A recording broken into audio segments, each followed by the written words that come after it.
The AI revolution is here, and one company wants to completely dominate. Hello, I'm Bill Gates, Chairman of Microsoft. In this video, you're going to see the future.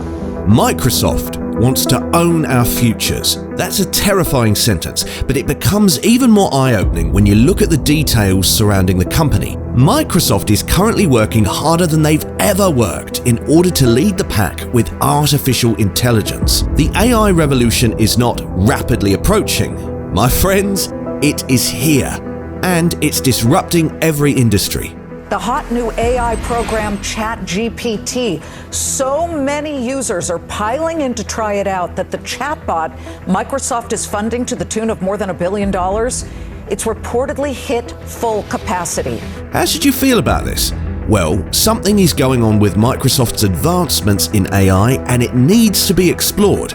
One conversation between a user and a new Bing Chat AI starts with, "I don't have any motive. I don't have any motive but love," and ends with the AI saying, "If I had to choose between your survival and my own, I would probably choose my own." Microsoft is controlling our AI future. Can we trust it in their hands? Microsoft, as you may have heard, is planning a major announcement today about the future of artificial intelligence. Their investments in AI will push the company into new, unforeseen heights. We could be nearing a future where Bing turns from a joke of a search engine into a market leader. But what does this all mean? Does it even matter if Microsoft dominates the AI market? Because many feel uneasy about a future with this degree of Microsoft control. And for good reason. ChatGPT is everything right now. Do you remember when the iPhone was announced in 2007? Today, Apple is going to reinvent the phone. This was one of the most historic events of our generation. It did more than change the tech industry. It caused ripples that impacted every facet of our economy. This one event keynote speech molded our new world. Well, analysts and experts agree. Microsoft is currently having their iPhone moment, thanks to the companies integrating OpenAI's ChatGPT into their cloud services. Microsoft is desperately needed, as they've been struggling more than the general public is aware. Yes, when you hear Microsoft, you probably think runaway success. That's because your brain is going to early Windows software, the Xbox, and Office products.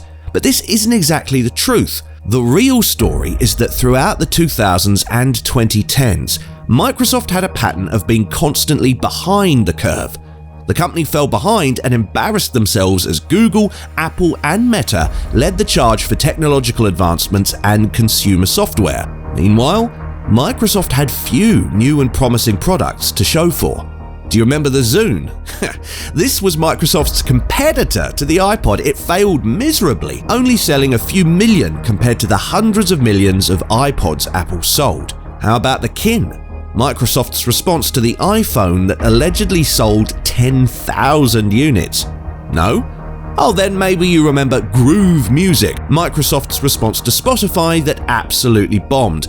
And of course, how could we forget the Google killer, Bing, which only penetrated 3% of the search engine market at their absolute peak.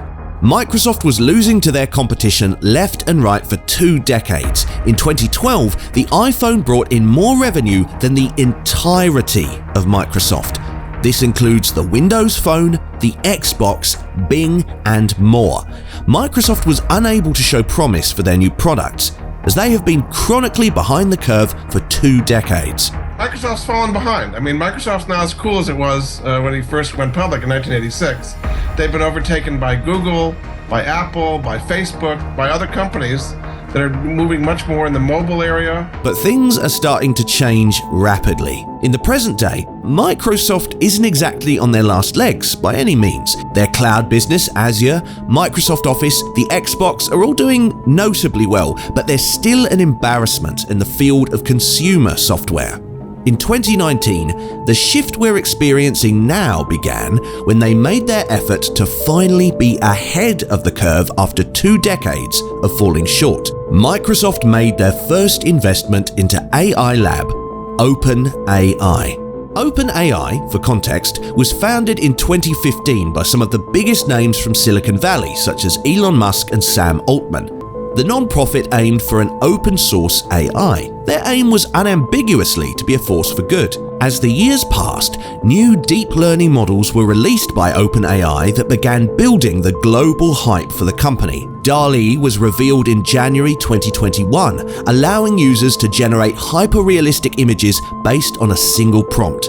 And in November 2022, the world met ChatGPT, which generates information and copy, all rendered from a simple prompt. But Microsoft's initial investment clearly influenced a change in the direction and motivation of OpenAI. As Elon Musk states, OpenAI was created as an open source, which is why I named it OpenAI, non-profit company to serve as a counterweight to Google, but now it has become a closed source, maximum profit company effectively controlled by Microsoft.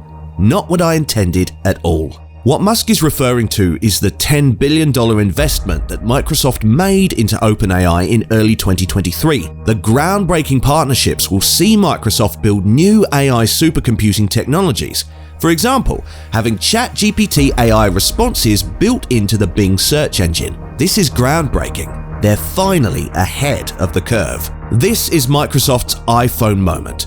They're finally being perceived as a leader in consumer software advancement. After 2 years of being behind the curve on everything from internet search to social networking, they are finally in the driving seat for a new industry.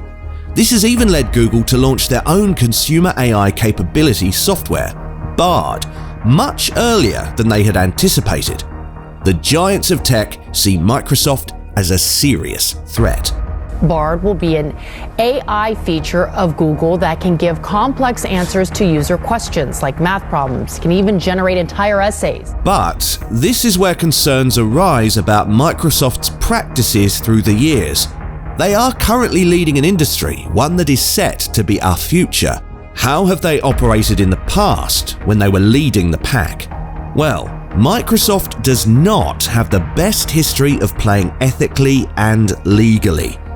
Consider the true history of Microsoft as a company. The truth is that Bill Gates wasn't so much a tech visionary as much as he was a smart businessman, one who knew how to successfully neuter all competition in a series of moves that got him in deep trouble with the law.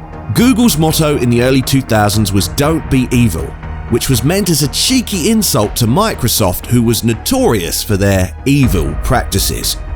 What happened exactly that built this reputation for Microsoft? Bill Gates is what happened. While IBM gave us the first PC in the 1980s, it was not meant for personal use. IBM actually frowned upon the idea of every individual using a computer. They did not see this as a model that would work. So, in 1981, they outsourced the operating system to Bill Gates and his collaborators, who evolved it to be the famous MS-DOS in 1982. This is where Gates' nefarious genius came into the fold, offering a variety of licensing agreements. Cleverly, one of these agreements was far cheaper than the rest.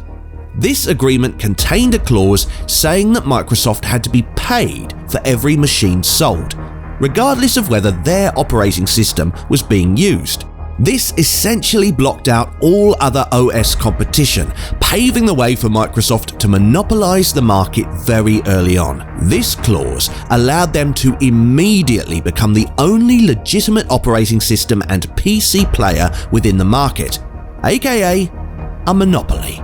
And what did they do once they had successfully monopolized? They furthered their empire by then having Microsoft Office pre-installed onto all PCs, creating a secondary monopoly which brought additional billions. Other early competitors such as Netscape stood no chance against Microsoft, as Microsoft was able to give away its browser for free as they owned the entire market. Was Bill Gates a super genius, an innovative mind? Or did he just know how to play business and steamroll competition? Steamroll in ways that are objectively illegal. These practices eventually caught up with the company in 1998, when the DOJ and 20 different states charged Microsoft with gross violation of antitrust laws for their monopolistic actions. And the funny thing about this is, if we hadn't brought that case, against Microsoft, if the DOJ hadn't sued Microsoft, there would have been nothing to stop Microsoft from doing the exact same thing when it came to search engines, right? It could have said, everyone got our browser, we made you take our browser, you will also take our search engine. And if it were not for US v. Microsoft, we might not even have Google today. There really was no argument here, and if you were active in tech in the early 2000s, you saw the negative effects of the Microsoft monopoly firsthand. Microsoft ensured they had no competitors, and if you used a PC in the early 2000s, you saw it for yourself. The company deliberately made it unreasonably hard for consumers to uninstall Internet Explorer and use a different browser on Microsoft operating systems. The DOJ, of course, won this case, which was the first instance of Microsoft being shown as a company with one intention: complete and utter monopolistic control. Who would have thought that a company led by Bill Gates would have had less than altruistic intentions? The truth is, anybody who is aware of Bill Gates' larger motivations shouldn't be surprised by these origins. Despite what headlines like "Bill and Melinda Gates, the most generous humans ever," lead the average person to believe, Gates is and always has been looking after Microsoft's control as his first priority. The best example? Gates is one of the biggest proponents of IP protections for international trade agreements, basically allowing US-based companies to defend their patents decades after filing. Can you guess who this has benefited majorly? Microsoft, of course. That's why Gates worked so hard to get this passed. But do you know who's been hurt massively by this? Everyone in poorer countries who are unable to manufacture cheaper, generic versions of drugs due to these laws. As one expert put it, the Gates Foundation has played an extremely negative role in efforts to develop replacements for strong patent rights and high drug prices. Incredibly ironic, yes? After all, the foundation is all about helping others.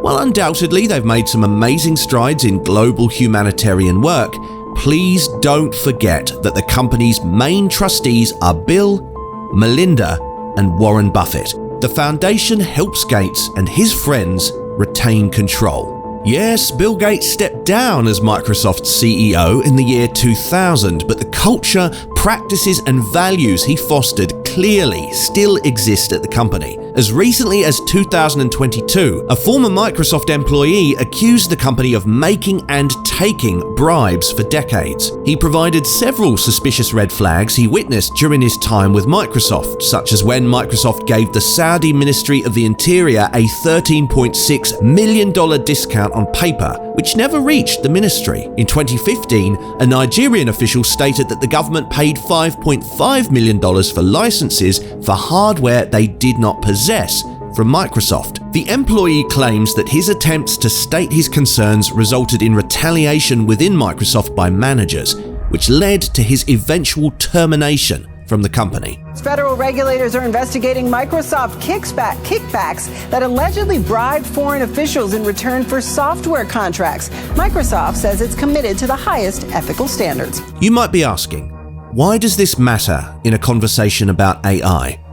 Because it's proof that time and time again, Microsoft will take the easy way out, cut a few corners, and do whatever they can to get ahead, even at the expense of the consumer. Microsoft is desperate to turn a new leaf and once again be viewed as a tech leader after falling behind Apple, Google, and Meta during the 2000s and 2010s. But can this company really be trusted? Or is their track record full of red flags for them controlling our AI-focused future?